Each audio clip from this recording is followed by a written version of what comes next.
Akhirnya, setelah sekian lama kita melakukan pencarian sampai dibantu dengan tim SAR, terutama di area gudang, akhirnya kita menemukan salah satu unit dari FX Airguns yang belum kita keluarkan.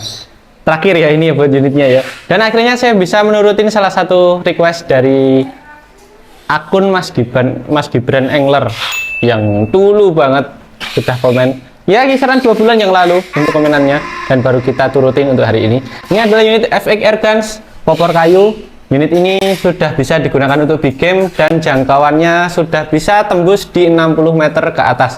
Mari kita review untuk unit ini dan mungkin kita bakal tes juga untuk performanya di video kali ini. Assalamualaikum warahmatullahi wabarakatuh. Balik lagi ya teman-teman di Sanjaya Gunshop. Dan sesuai yang ada di awal video tadi, kita bakal review salah satu unit bocap Predator, cuma dia untuk badannya pakai badan kayu. Jadi sering disepelekan untuk bagian dari keluarganya ya. Karena rata-rata untuk unit Predator memang kebanyakan untuk unitnya itu popor-popor taktikal seperti ada di belakang saya.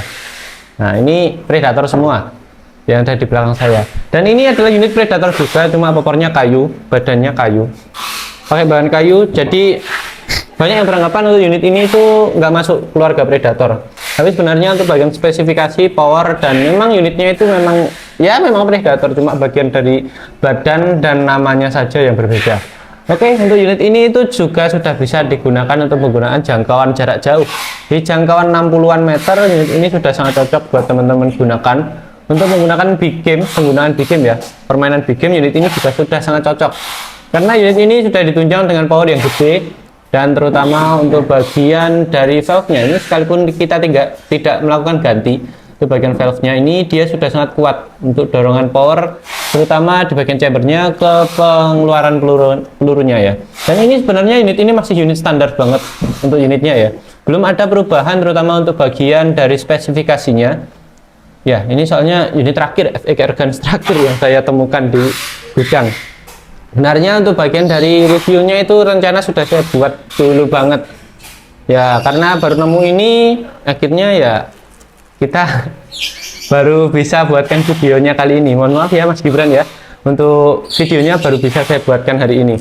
Oke, untuk spesifikasi sebenarnya unit ini sama dengan spesifikasi unit-unit backup kayu pada umumnya, seperti unit Daystate, FX Crown, FX Royal, terus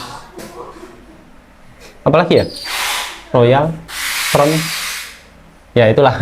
Pokoknya itu ya. Untuk bagian dari spesifikasi itu sama saja sebenarnya dengan unit Predator yang bocap di belakang saya ini, pun juga sama untuk spesifikasinya. Cuma beda yang pertama tadi di bagian badannya. Terus untuk bagian dari semuanya itu sebenarnya sama, mulai dari tabung, laras, chamber, pengerjaannya, dan untuk bagian power sebenarnya juga sama. Untuk unit ini sebenarnya juga lebih bagus, kalau saya setiap tes itu lebih bagus menurut saya untuk bagian powernya, karena unit ini dari settingan power dia memang memanjakan ke setiap penggunanya. Untuk bagian settingan powernya dia termasuk settingan power yang enggak menyusahkan, karena unit-unit yang seperti ada di belakang sini, yang belakang saya ya, ini yang powernya taktikal itu kadang-kadang ketika disetel buat powernya itu kadang-kadang macet, dan kita itu kadang-kadang juga agak kesusahan terutama untuk bagian nyetel powernya, karena ya memang dari popor belakangnya dia kan untuk bagian dari setelan powernya kan ketutupan untuk sambungannya sini kan. Jadi untuk bagian dari ruang jari kita untuk muter bagian dari setelan powernya pun itu juga agak kesusahan kalau menurut saya. Ya kadang-kadang saya harus pakai ring TL juga. Dan sedangkan untuk unit ini tuh buat bagian penyetingan, terutama untuk power yang bisa kita sesuaikan itu termasuk lebih mudah, karena ya ruang di belakangnya lebih leluasa, lebih lebar. Jadi untuk penggunaan terutama jari kita ketika melakukan perputaran powernya itu juga lebih enak ya. Oke, kita langsung ulas untuk bagian dari larasnya ya. Untuk laras dari unit ini tuh masih pakai laras standar ya, alurnya masih standar alur 12. Untuk bagian dari larasnya ini dia pakai bahan dari seamless, dari baja seamless, OD-nya di OD 14. Bentar, kayaknya kadang-kadang beda unit yang datang itu beda juga teman-teman untuk OD-nya. Yang saya pegang di OD 13, unitnya ini OD 13. Dan untuk bagian, kalau kita tambah dengan bagian serombongnya ini di serombong OD 18. Kalau total sama serombongnya, kalau hanya larasnya saja itu di OD 13. Pakai alurnya 12.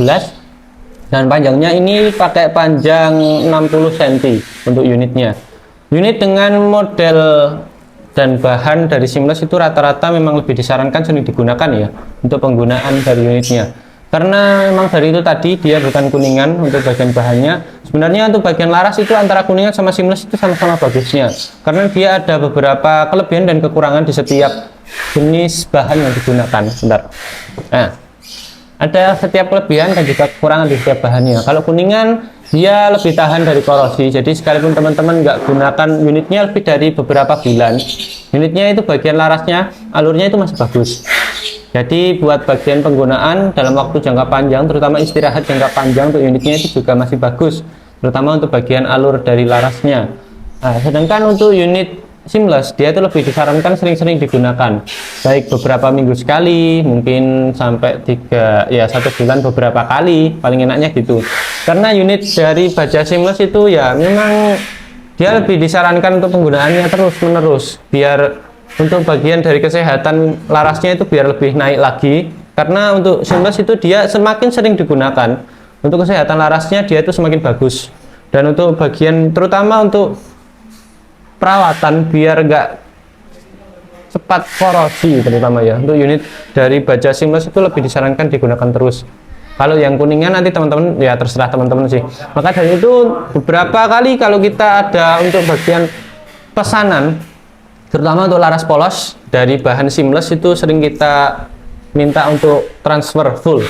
Karena memang dari itu tadi, kalau seamless, bahan seamless itu kalau nggak digunakan dalam waktu jangka lama atau amit-amit ya sampai barangnya itu retur lagi ke kita karena orangnya mungkin iseng atau ya mungkin ada alasan lain yang agak lucu biasanya buat alasan retur itu.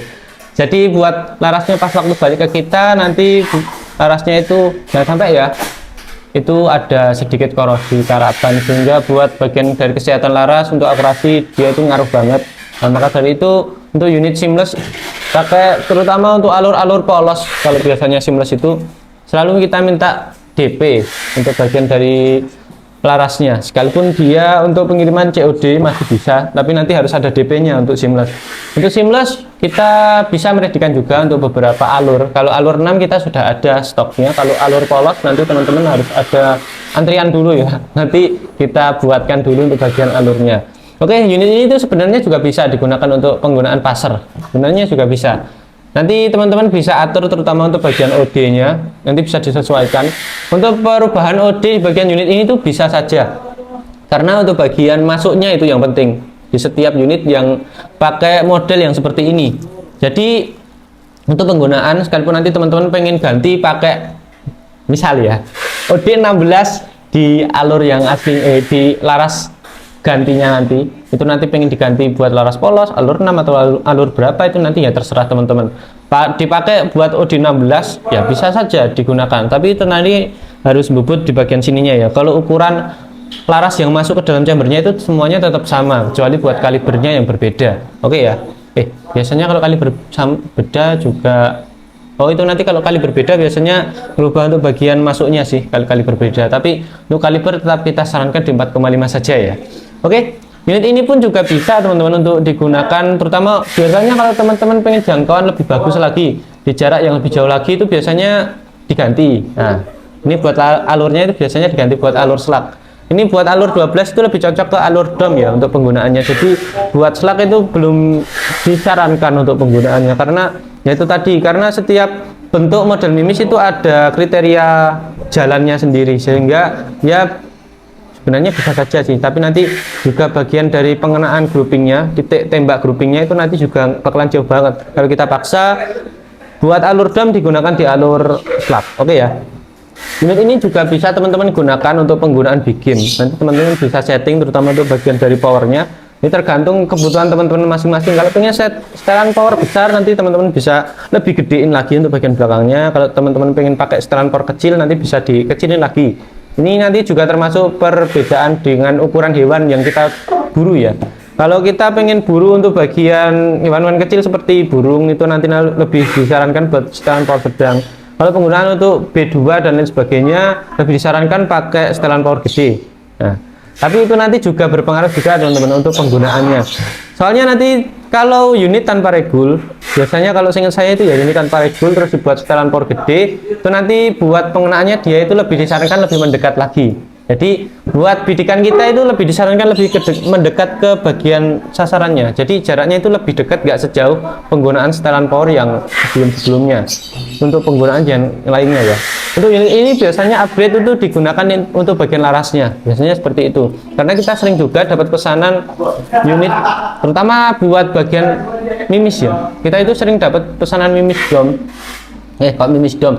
Mimis plug dari One Hole, merek One Hole di kita itu sering kita tanyain untuk penggunaannya itu buat senapan apa Pak. Setelah itu beliau jawabnya di bocap-bocap seperti ini, baik yang FX Airgun, Predator yang ada di belakang ini, rata-rata seperti itu. Dan ketika kita tanyain ternyata buat bagian dari alurnya itu diganti sama orangnya. Itu juga termasuk salah satu jalan yang bagus sih. Jadi buat penggunaan seumpama teman-teman nanti bosan pakai slug, nanti bisa diganti ke alur dom. Sebenarnya alur slug itu juga bisa digunakan dom, cuma nanti kita harus menyesuaikan lagi untuk bagian dari penggunaan mimisnya ya. Oke.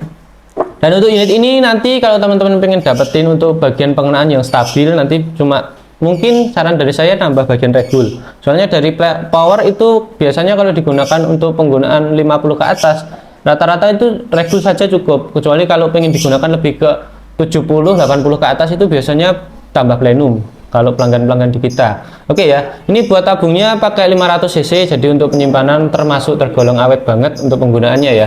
Ini bisa digunakan sampai wah bulu hidungku. Oke, lanjut. Untuk penggunaannya ini biasanya digunakan sampai 50 kali tembak bisa. Tapi untuk kriteria itu jumlah tembakan itu tetap nanti tergantung sama dengan setelan power yang kita gunakan ya. Ya seperti biasa, semakin besar power yang setelan yang kita gunakan, maka semakin boros juga anginnya. Tapi untuk bocap biasanya itu sudah sangat terminimalisir karena dari besar ruang tabung dalamnya dan juga besar tekanan yang ada di dalamnya itu juga berbeda dengan unit-unit yang tabungnya panjang. Oke ya. Untuk tabung ini dia pakai bahan dural dan lebih disarankan buat pengisian di 2500 PSI. Atau maksimal di sini tertulis 2700 PSI tertulis di chambernya. Ini sebenarnya untuk di pabriknya itu sebenarnya sudah dites sampai 3000 PSI itu sudah. Tapi untuk karena biasanya lebih disarankan untuk penggunaan jangka panjang ya. Biasanya jadi biar lebih awet lagi untuk kepadatan bahan yang ada di dalamnya sini. Pertama kekuatan tabungnya biar lebih, ya kekuatannya itu biar lebih lama lah. Soalnya kadang-kadang rata-rata buat kejadian-kejadian PCB yang meledak itu karena ya mungkin ya sudah penggunaan lama dan untuk pengisiannya itu melebihi batas. Kadang-kadang seperti itu, soalnya buat kerapatan dan kekuatan molekul yang menunjang bahannya ini pun juga pastinya agak lelah pastinya ya. Oke ya, untuk unit ini pakai per biasa, ini masih belum diganti sama sekali ya, seperti yang saya sebutkan tadi masih standar banget, belum ada pergantian. Nah, maka dari itu rencana ini mau tak coba di unit ini itu penggunaan di 50-an ke atas buat bagian dari akurasinya ya. Dan untuk unit ini bagian chambernya ini pengerjaannya masih semi, jadi belum full. Jadi untuk penggunaan nanti kadang-kadang ada mungkin ya beberapa unit itu ada yang kokangannya seret. Nah, oh kalau ini jahenteng sih. Cuma kalau unit-unit yang pengerjaan semi CNC itu rata-rata biasanya terjadi kendala itu di bagian kokangannya. Kadang ada yang seret, kadang ada yang harus benar-benar sampai bunyi klek itu baru bisa digunakan. Ya kalau biasanya yang bunyi klek harus benar-benar bunyi klek itu biasanya ya itu memang harus ya nahan gini dulu untuk bagian dari pengoperasiannya. Oke ya. Untuk unit ini nanti buat teman-teman yang pengen pasang cancel, ini nanti bisa di kiri sini, di depan saya pas ataupun di kanan di sebelah sini.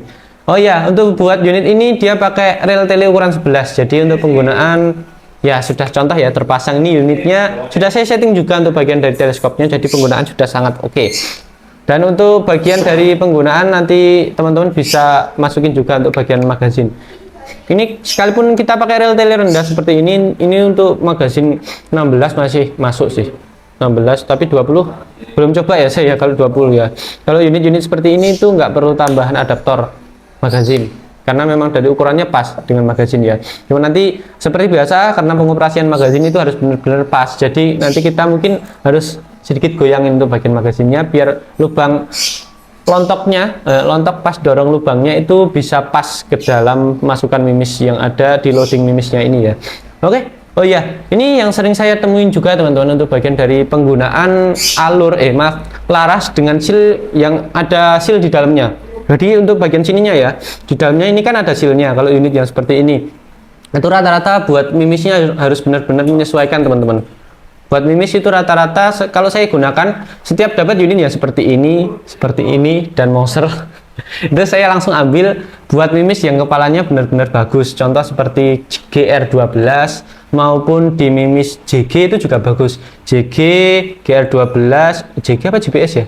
Saya juga agak lupa soalnya. Terus Hercules biasanya saya ambil di situ. Soalnya kalau penggunaan mimis dengan kepala contoh mimis yang kepalanya agak kayak ngelebar dikit, nyawak dikit itu di unit-unit mimis Black Sniper ya, sering banget saya buat tes pakai Black Sniper itu dia kadang-kadang untuk sealnya sini yang gampang lepas. Soalnya kan kalau Black Sniper yang kotak putih 12 grain itu agak nyawak dikit kan untuk bagian dari kepalanya, jadi ya mungkin pengaruh dari situ juga sehingga untuk bagian dari masuknya kepala yang masuk itu juga nyenggol-nyenggol dikit untuk bagian dari sealnya. Itu juga sering saya sampaikan ketika tes juga. Jadi untuk penggunaan mimis biar nggak ada kendala juga. Oke, kita lanjut untuk setelan power seperti yang saya sebutkan di awal tadi. Untuk penggunaan setelan power di unit yang seperti ini termasuk setelan yang sangat enak kita nyetingnya. Karena ya tangan kita leluasa, nanti bisa kita masukin untuk bagian dari untuk kunci L juga di sini. Jadi seumpama kita malas buat muter pakai jari kita langsung, nanti bisa dimasukin kunci L, habis itu diputar pakai kunci L nanti juga bisa. Terus untuk bagian dari picu, unit ini pakai picu mat yang saya pegang ya, pakai picu mat, dan untuk bagian dari setelannya dia pakai setelan safety picunya ini dia pakai yang ada di dalam sini. Jadi dia untuk bagian dari unitnya itu antara picu dan safety picu ini jadi satu tempat, sehingga untuk penggunaan kita nanti bisa cek sendiri lah ya untuk penggunaannya ya. Jadi kalau ke safety pastinya langsung kelihatan kebentur di bagian sininya kalau ke safety ya. Oke, unit ini untuk bagian manonya itu ada di bawah. Nah, yang saya pegang coupler ada di sebelah kanan. Untuk pengisian lebih enak, tapi kalau saya agak orang suka sih sebenarnya untuk bagian dari mano yang ada di bawah, soalnya nanti ketika tes terutama harus bolak-balik gini. Nah, sering-sering dibalik gini untuk pengecekan anginnya ya. Oke, ini buat popor sebenarnya unit-unit yang seperti ini tuh ada banyak banget modelnya. Ada yang pakai tom hole, ada juga yang klasik, benar-benar klasik tanpa tambahan setelan up and down seperti ini. Ada juga yang campuran. Ini unitnya contohnya yang campuran pakai popor klasik, cuma dia ada tambahannya untuk bagian dari setelan setelan up and down untuk pipi kita. Ini juga berpengaruh ya. Tapi kadang-kadang ada beberapa orang yang cocok pakai setelan up and down, kadang-kadang ada yang juga nggak cocok pakai setelan up and down. Tergantung penggunanya, tergantung masing-masing orang pastinya ya. Nah, saya ini sih cukup, sekalipun buat setelan up and down-nya ini nggak saya naikkan. Ini sudah cukup sih kalau saya ya. Tapi ya agak kurang naik dikit lah, jadi biar untuk bagian dari penggunaannya bisa sampai bersandar gini. Kalau bersandar gini sih ya temunya agak susah. Oke ya. Ini rencana mau saya tes dulu untuk penggunaannya. Oh ya, untuk harga di unit ini itu rata-rata di harga 2,5 ke atas rata-rata ya. Ada yang di 2,6, ada yang di salah satu toko itu di 2,6, ada juga yang 2650, ada juga yang 2,7. Setiap saya cek untuk beberapa harga, memang beberapa toko itu ada kriteria perbedaan, karena ada mungkin dari salah satu aksesorisnya juga yang berbeda. Oke, mari kita coba tes, dan nanti mungkin saya bakal tutup untuk videonya di video tes tersebut. Oke teman-teman, posisi kali ini saya sudah ada di tempat uji coba ya, uji coba buat akurasinya. Nanti bakalan ada satu target yang pakai botol ini teman-teman. Ini sengaja saya jauhin soalnya di area sini itu banyak teman-teman yang ya teman-teman dari kita yang juga mungkin ganti buat kertasnya atau yang lain sebagainya. Jadi sengaja tak taruh di atas buat bagian botol kacanya. Oke, mana tadi satunya? Nah, nanti untuk bagian dari tesnya itu nanti targetnya ada ini teman-teman, botol. Terus ada bedak juga. Nggak tahu tadi saya nemu ini buat bedaknya, ini nggak tahu punya siapa ya. Bedak, terus ada kaleng juga, dan terakhir nanti ada satu di sana. Oke ya. Tuh unitnya sebenarnya sudah saya setting dari tadi, tapi karena kata mak boleh main tembak asal makan dulu. Kita tetap turutin ya teman-teman ya. Kita tetap ikutin perkataan dari emak yang ada di rumah. Oke, terima kasih. Kita lanjut ya buat bagian dari akurasinya. Nanti cuma pakai satu kamera saja untuk pengenaannya. Jadi biar saya nggak terlalu banyak ngedit juga ya. Dan biar nggak repot juga sayanya.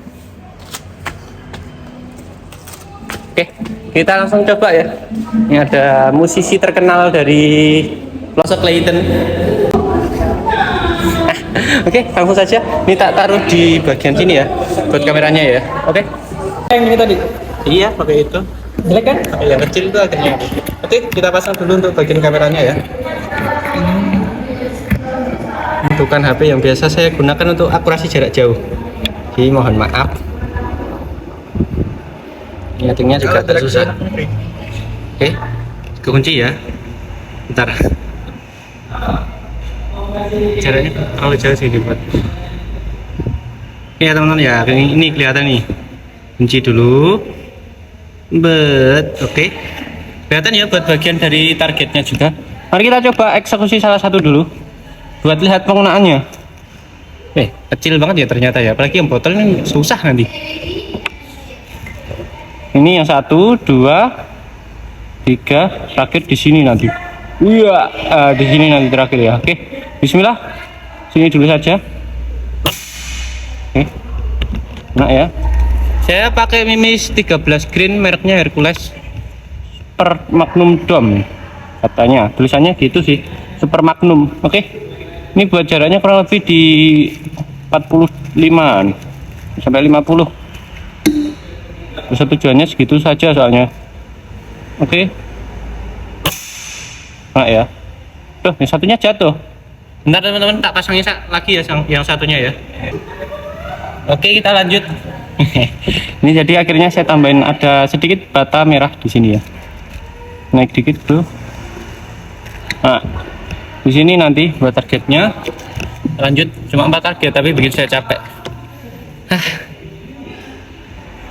Di sini masukin dulu untuk mimisnya. Mari kita langsung ya. Kena. Sekarang kita pakai yang paling atas. Bentar. Nah di sini ya teman-teman ya. Ini agak susah ini soalnya kecil buat targetnya. Tapi pecah langsung, kena langsung pecah dia. Kelihatan ya buat botolnya ya. Agak berbahaya. Bismillah saja.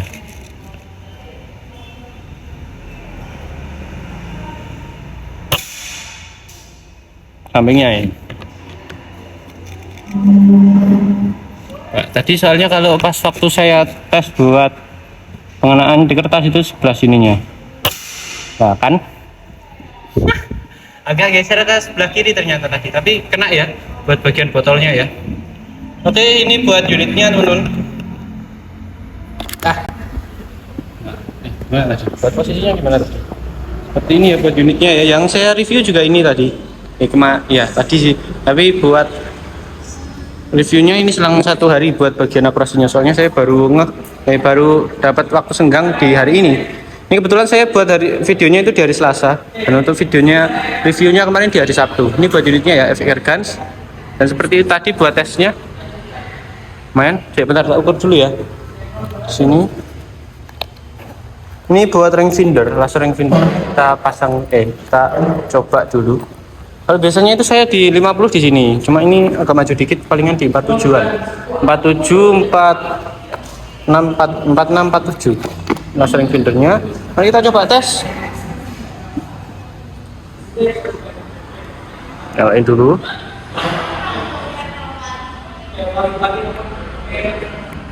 Pakai yard ini. Bentar teman-teman, ini pakai yard ini, bukan meter ini.